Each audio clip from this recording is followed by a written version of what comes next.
When Austin was adopted along with his older sister, his mother, Kathy, a nurse practitioner, knew she'd have to call upon her professional skills to support her children.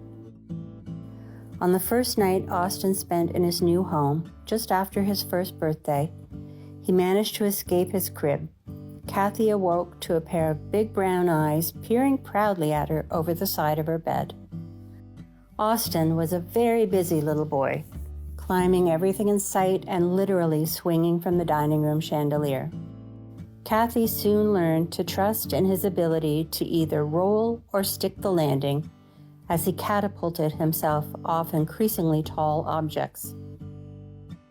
On the day Austin was diagnosed with ADHD and fetal alcohol spectrum disorder, he had just finished disassembling the office of his pediatrician.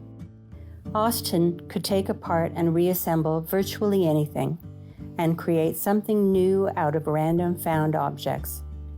He had exceptional intelligence and an abundance of creativity. He was a talented mathematician and metal worker with a passion for power tools. Teamwork was not Austin's strong suit, but he excelled at individual sports.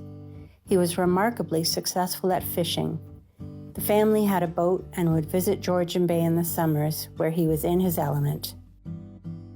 Austin's teen years were rocky, but Kathy cherishes the memory of the two of them singing at the top of their lungs on the way to and from his psychiatry appointments in another city.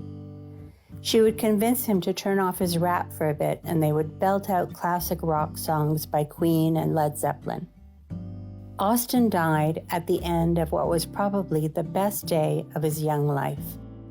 In accordance with COVID restrictions, he had participated in a drive-by high school graduation, followed by a pizza party at home. He was looking forward to exploring apprenticeship options for the fall. Austin's girlfriend Alex was taking part in the celebrations that day.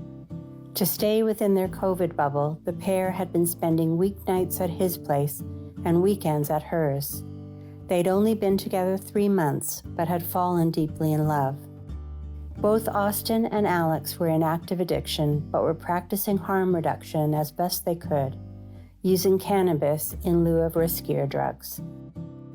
Kathy takes comfort in the fact that her son's final hours were spent with Alex, and even that his final moment probably felt like being hugged by an angel, to use Austin's description of a fentanyl high. Since Austin died, Kathy feels the intense relief familiar to so many parents whose worst fear has been realized, paired with the agony of a knife wound to her core. Alex tried to save Austin with naloxone and CPR. Traumatized beyond measure, she died 2 weeks later.